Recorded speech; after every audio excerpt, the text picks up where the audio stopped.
Namaste and welcome to ANCN. My name is Dr. Rahul Anand, Assistant Professor, Department of Kriya Sharir, ITRA Jamnagar. And we are here to discuss a very important topic of Ayurveda, Introduction to Vata Dosha.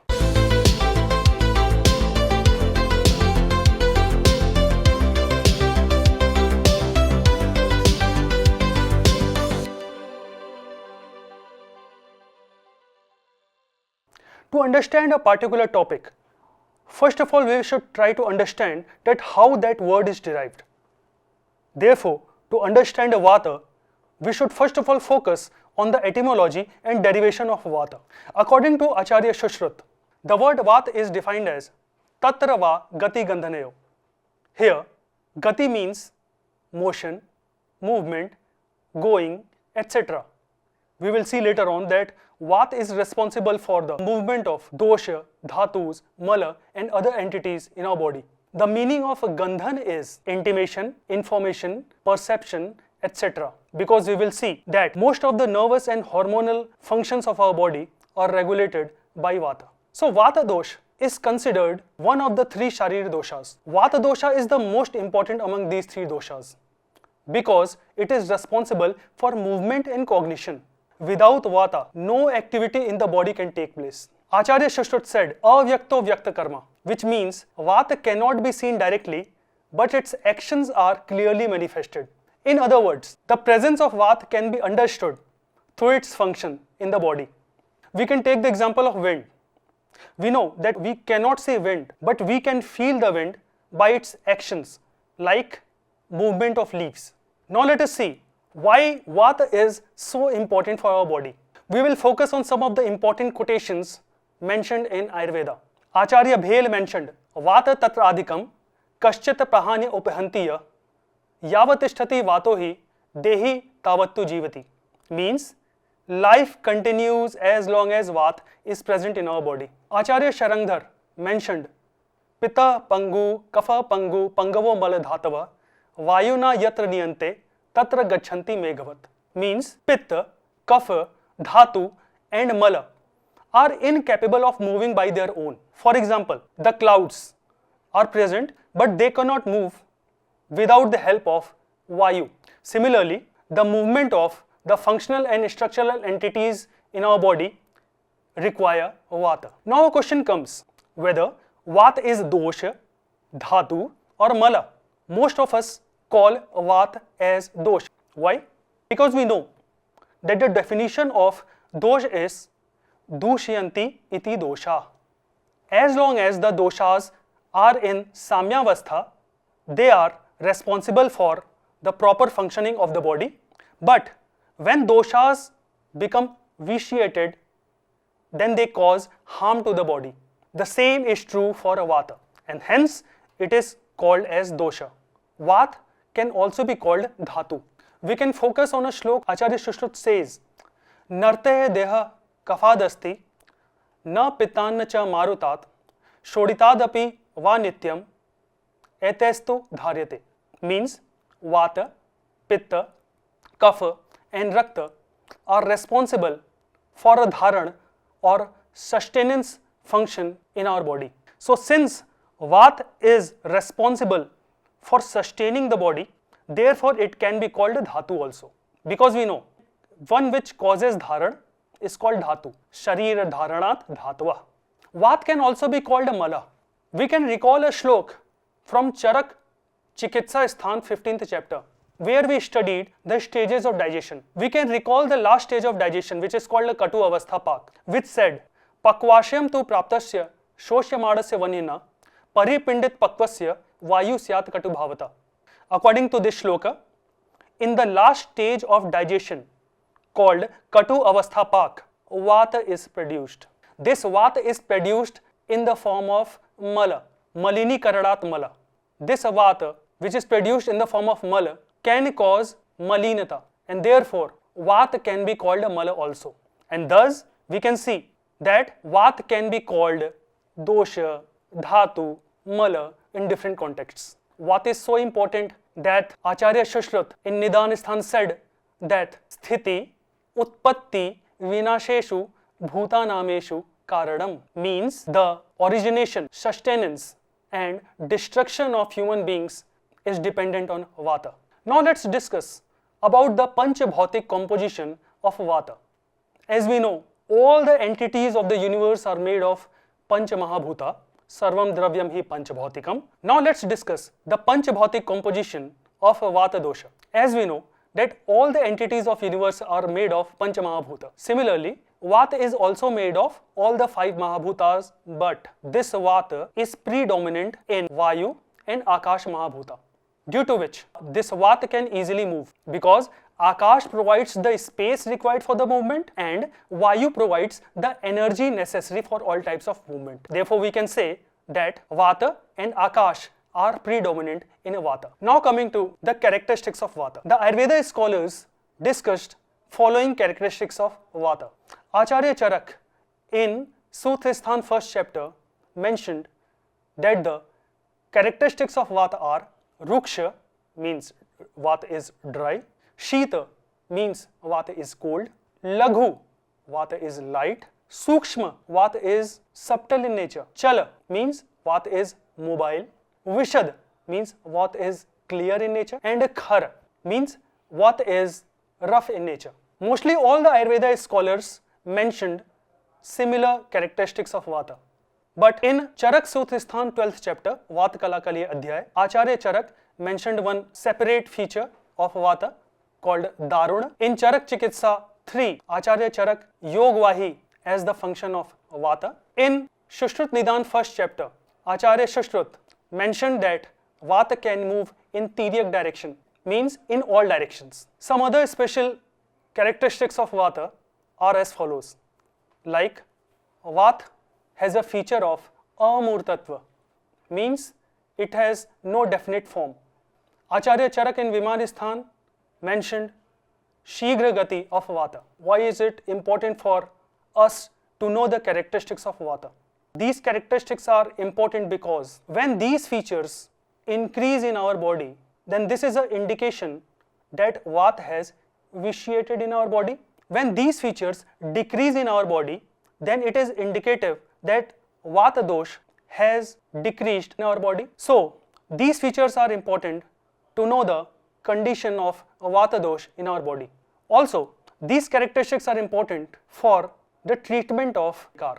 For example, suppose Vata has vitiated in our body, then we will be giving those Ahar, Vihar and Oshad to the patient whose features are opposite to the Guna of Vata. In Ayurveda, this is called Vishesh Siddhanta. Suppose Vata has decreased in our body, then we will give those Ahar, Vihar and Oshad to the patient whose features, whose gunas are similar to Vata dosha. This is called Samanya Siddhanta. Thus, we can understand that why it is important for us to know the characteristics of Vata dosha. Now, let's discuss the location of Vata in our body. Acharya Charak said, Sarva Sharira Charastu Vata Pitta Shleshmada, means all the 3 doshas, Vata, Pitta and Kapha, are present in our entire body.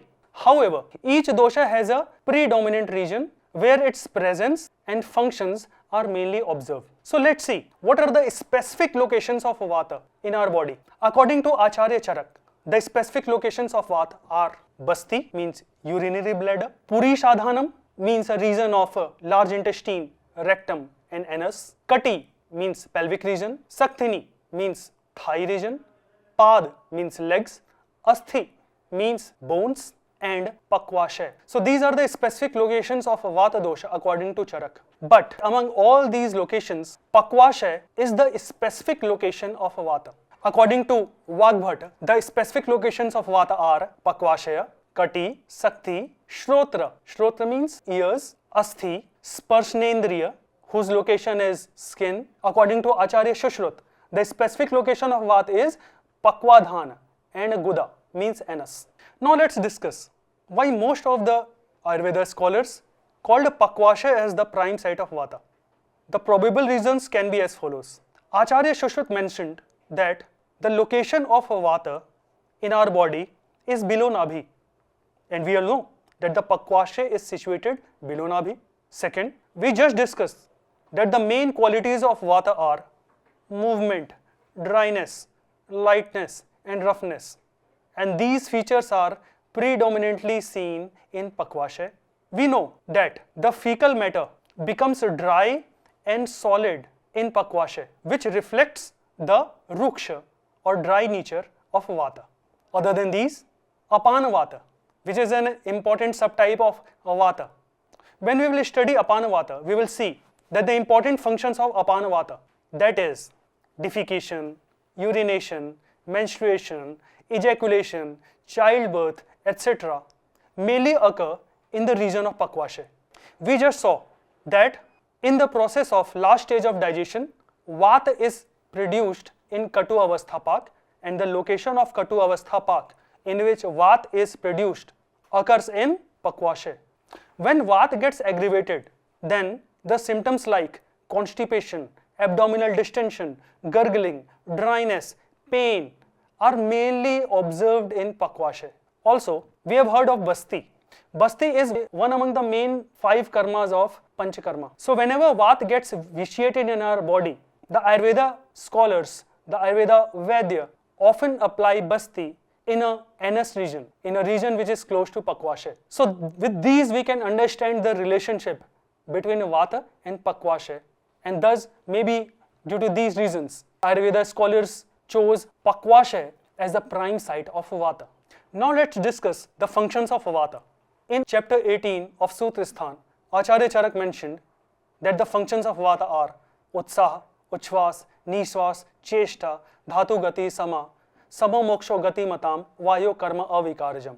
Means the karma or the functions of Avikarika Vata, means a normal Vata, are enthusiasm, respiration, breathing, proper movement of Dhatu in our body, proper excretion of waste from our body, etc. In Charak Sutra 12th chapter, called Vata Kalakaliya Adhyay, Acharya Charak mentioned some more features of Vata. So if we summarize the functions of Vata, we can say that the functions of Vata are to sustain the body. The function of Vata as told by Charak is Tantra Yantra Dhara, means Vata is responsible for maintaining and controlling all the humanary machinery or body. The function of Vata is Pravartaka Cheshtanam Uchchavachanam, means Vata is responsible for all kinds of movements. One of the functions of Vata is Niyanta Praneta Cha Manasa, means Vata regulates and guides the mind. The function of Vata is Sarva Indriyanam Udyojaka, means Vata is responsible for stimulation of all sensory and motor organs. Sarva Indriya Arthanam Abhivoda. We know each and every sense has their respective objects. This Vata is responsible for directing the senses to their respective objects. One of the functions of Vata is Sarva Sharira Dhatu Vyuhkara, means Vata is responsible for proper building of all the tissues and organs of the body. Function of Vata is Sandhankara Sharirasya, means it is responsible for connecting different tissues. Pravartako Vacha, it is responsible for inducing speech. Harsh Utsaha Yoni, means it is responsible for pleasure and determination. Samirado Agna, means Vata is responsible for stimulating our digestive power. Dosha Shamshoshada, means Vata is responsible for drying excessive moisture. Kshepta Bahi Malanam or Samo Moksha Gatimata, means Vata is responsible for excretion of waste products. So these are some of the important functions of Vata. All the functions we observed earlier are actually the functions of nervous and hormonal mechanism. We can thus see that Vata regulates these nervous and hormonal mechanism. As long as it remains in Samyavastha in our body, is responsible for maintaining the normal functions in our body. But once this Vata dosh gets vitiated, it may cause harm to our body. There are some natural factors and some artificial factors which can either exaggerate or pacify Vata in our body. These factors can be classified as natural factors and artificial factors. We will discuss these factors one by one. First of all, the natural factors. The first natural factor is season or Ritu. In Ayurveda, 6 Ritu are mentioned. These are Shishir, Vasant, Grisma, Varsha, Sharad and Hemant. According to Ayurveda, the sanchay or deposition of Vata takes place in Grishma Ritu. The prakop of Vata dosh occurs naturally in Varsha Ritu. And the pacification of Vata dosha occurs naturally in Sharad Ritu. The next natural factor responsible for exaggeration and pacification of Vata is food or the time of digestion. It is observed that Vata gets vitiated at the end of digestion. While discussing Avasthapak, that is the process of digestion, we observed that in the last stage of digestion called Katu Avasthapak, Vata was produced as a mal. And therefore, we can say that Vata is produced in the last stage of digestion. Other natural factor responsible for exaggeration or vitiation of Vata is the taste of food. Yes, there are 6 rasas of taste mentioned in Ayurveda. These are Madhur, Amla, Lavan, Katu, Tikta and Kashay. Among these, the last 3 rasas, Katu, Tikta and Kashay, are known to vitiate Vata dosha, whereas Madhur, Amla and Lavan are known to pacify Vata dosha. Next natural factor responsible for vitiation of Vata is age. In Ayurveda, it is mentioned that in Balyavastha, naturally, Kapha dosh get vitiated. In Madhyamavastha or adult age, naturally, Pitta gets aggravated, whereas in old age, Vata dosha gets exaggerated. Other natural factor responsible for vitiation of Vata is biological rhythm of day and night. It is observed that the Vata gets vitiated in the last stage of night and the last stage of day. The last stage of day, which is known as Aparana, and last stage of night, which is called Pratyush, these are the stages when Vata gets vitiated normally. Now coming to the artificial factors which are responsible for vitiation of Vata. These factors are related to our daily routines. Our routines like extra exercise, Ratri Jagran, Ati Adhyashan, indulgence of a person in a lot of sexual activities are known to vitiate Vata. So these are some of the natural and artificial factors which are responsible for vitiation of Vata. A person should especially take care in these situations or he becomes a prey to Vata Nanatmaj Vikara. When a person consumes Vata vitiating Ahar Vihar for a long duration of time, then due to Samanya Siddhant, Vata gets vitiated in his body, as a result of which we can observe Vata Vriddhi features in his body. Although many Ayurveda scholars mentioned the features of Vata Vriddhi, but here we shall discuss the Vata Vriddhi Lakshan of Acharya Shushrut. According to Acharya Shushrut, the Vata Vriddhi Lakshan are Vata Vriddho, Vak Parishyam, Karsham Kashryam, Gatra Usfuranam, Ushna Kamita, Nidra Nasho, Alpa Balatvam, Gad Varchasatvam Cha. Means, due to Vata Vriddhi, the person may suffer from Vak Parishyam, means his voice may become hoarse. Why? Because Vata has increased in his body. So the gunas of Vata, as we saw earlier, Ruksha, Shita, Laghu, Sukshma, Chala, Vishada, Khala, these features have also increased in his body. So maybe due to Ruksha Guna, his voice becomes hoarse. Karshya, due to Laghu and Ruksha Guna, his body becomes lean and thin. Karshya, the complexion of the person becomes dark. Gatra Sphuranam means palpitations, shaking may be observed in his body. Ushna Kamita, the person may desire of hot weather, hot ahar, hot vihar, because Vata has increased in his body. The good of Vata is Sheath. When Sheath is increased in a person's body, then obviously he will desire for the opposite gunas. So a person suffering from Vata Vriddhi desires for hot, ahar and vihar. Ushna Kamita. Nidra Nasho, the person becomes devoid of sound sleep, maybe because of Chala Guna of Vata. Alpa Balatvam, his strength decreases. Gadha Varchasatvam Cha, the person suffers from constipation because the stool becomes dry. When the amount of Vata decreases in a person's body or the Vata pacifies in the person's body, then following signs and symptoms appears in that person. According to Sushruta, the Vatakshay leads to Manda Cheshtata, Alpa Vakatvam, Apraharsho and Muda Sangyata. In all these lakshanas, we observe that the cheshta or the efforts in the person's body decreases. Why? Because we studied that the lakshana, the guna of Vata was Chala. And obviously, when Vata is decreasing, then Chala guna will also decrease in his body, leading to these lakshanas. Based on the location and specific functions of Vata, there are 5 types of Vata, which are Prana, Udana, Samana, Vyana and Apana. We will be discussing these types of Vata in subsequent lectures.